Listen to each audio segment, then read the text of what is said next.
俺はテルパック最新モデル DX533 でしたよ。 Wait, D-Generation X made a computer? Yeah, I'm having a hard time imagining that. Cold opener for this one featured that one lady whose face we haven't seen much of at all throughout this season. And while it seemed like she was reacting to one of her friends betraying her, I'd like to imagine this is just her getting out her frustration at the writers of the show. Entering into the show proper, the Ojamajo were discussing what they did over their summer vacations, which for the unfortunate Japanese kids, included freaking homework over the break, like book reports. Though of course, they managed to get the reports done, sans one outlier. 作文は明日の国語の時間に提出ですもの。セーフ。 Well, I see someone already has a college freshman mindset. FYI, this actually wouldn't really play into anything in the episode, so they probably could have cut it to develop certain other things, but we'll talk about that later. Anyway, school started, and Seki came in with a new look that I guess was supposed to be more fashionable and attractive. I mean, the hair is nice, but that skirt and its distorted colors are just an eyesore. I mean, personally, I think I prefer a usual outfit for no particular reason. But yeah, the teacher was clearly trying to change things up, including using a laptop that, from this angle, looked like it didn't even have a keyboard. I mean, come on, what sort of computer could exist without a keyboard? Hold on, let me just turn off my notifications here. Of course, like students of any age, gossip started to fly, in particular Ompu's theory that she got herself a boyfriend, which was already kind of spoiled thanks to Yuki. They would later get proper confirmation when they spotted their teacher on a date with her more computer-savvy beau. Yeah, I think at least part of the reason they were getting along was because Seki couldn't figure out how to connect to the internet with her cell phone, which, yeah, was a thing in the early 2000s, long before Wi-Fi was a thing for you youngins. I mean, come on, imagine using your phone to connect your laptop to the internet. Oh, wait. Of course, they decide to support their teacher's love by telling others about it, which seems a little counterproductive, especially with Japan's overly rigid standards and compliance. But they at least started with what seemed to be the safest bet in Yuki-sensei. Hey, could someone tell the supermarkets to just forget about Bud Light and stock up on the wine boxes?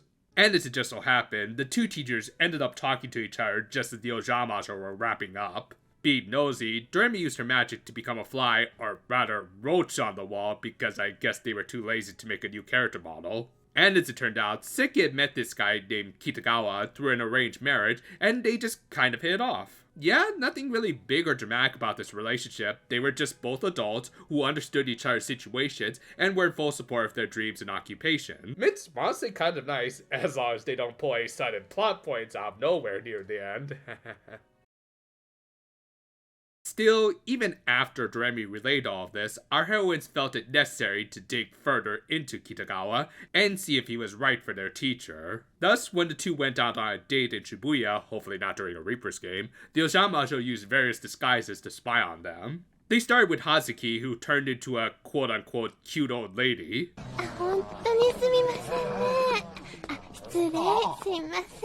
Well, either that or an elderly Karen. Of course, Kitagawa turned out to be a total gentleman, though I think more points should go to everyone else in the theater for not telling these three idiots to sit down and shut up during the movie. Anyway, after the most accurate review of the new Little Mermaid movie, the couple decided to have some lunch. Yosh! Steak 食べよう! Steaky! You say that, and yet you're really after the onion burst, aren't ya?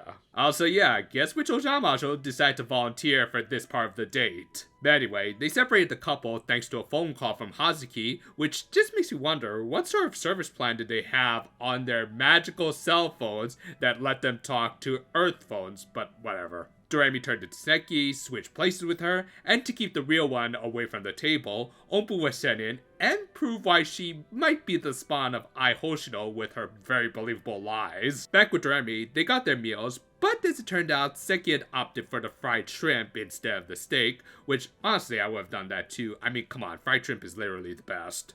However, again, just being a nice guy, Kitagawa offered to trade a shrimp for half of his steak, but if you know the show, the world itself was against Doremi ever getting her protein in, as someone was calling her on her cell And I don't think they ever explained who was calling on the magical cell phone.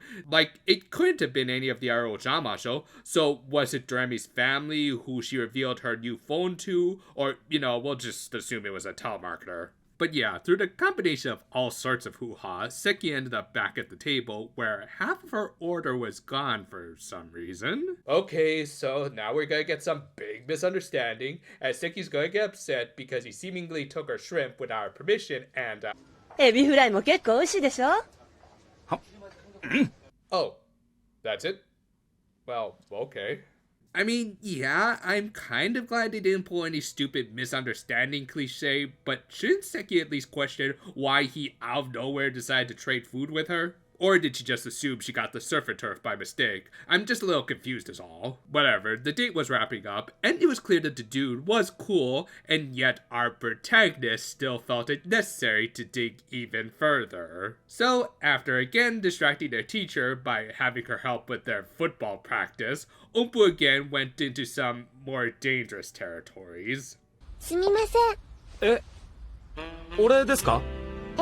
These videos are gonna get me sent to jail one day. That aside, again, Kitagawa proved that he was the perfect gentleman and kindly turned her down, which I guess you could say was a preview of her future love life.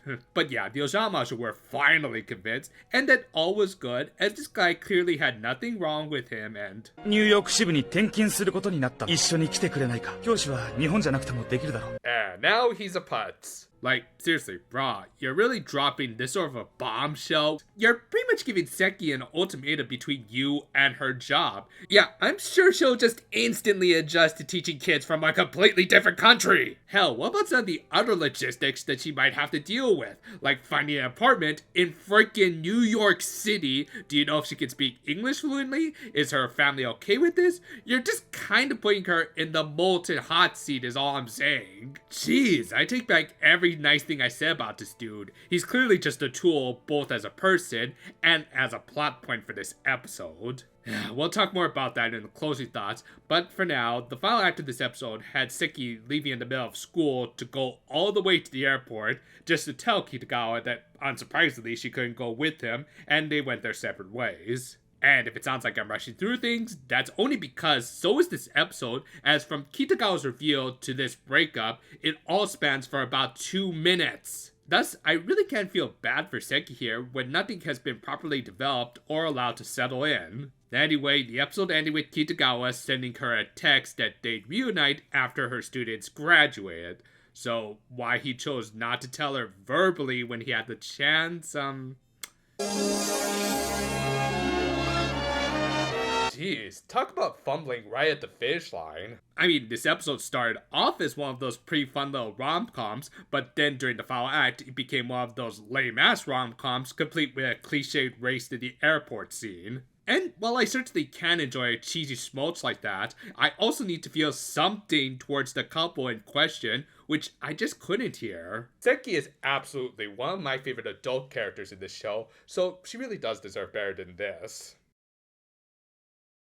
This was one of those episodes that just felt like it was put together on a crunch, because other than the shenanigans in the middle, the story just didn't flow all that well. Most notably, there were scenes like the one right after the opening that could have easily been dropped in favor of properly developing Kitagawa and Seki's relationship. Yeah, while he is still a dick for dropping the New York thing on her near the end, there were ways that they could have kind of made this scene work. Have a few moments foreshadowing Kitagawa's move, like him talking to his boss, or just looking at flyers for New York. Most of all, give him a personality beyond just being Mr. Perfect. Otherwise, he just comes off as an unfeeling android who gives Seki a last-minute ultimatum for the sake of the plot. Hell, they didn't even really need an overly dramatic climax like this. Maybe just have them break up normally on amicable terms. With that, you could have a good lesson about how relationships just don't work out sometimes, and there's nothing really wrong with that.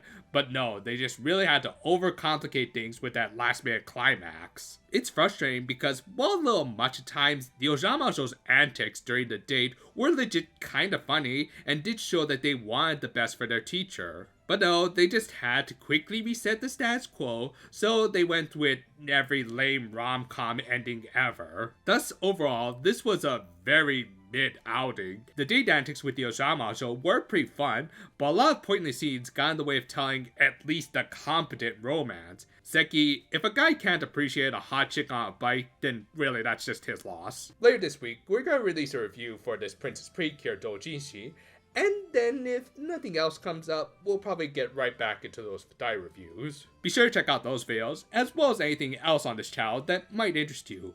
Pretty soon, we might even go a little bit beyond just magical girls. Look forward to it. Until then, though, farewell for now, my friends, and well, that does explain why it tasted like pork.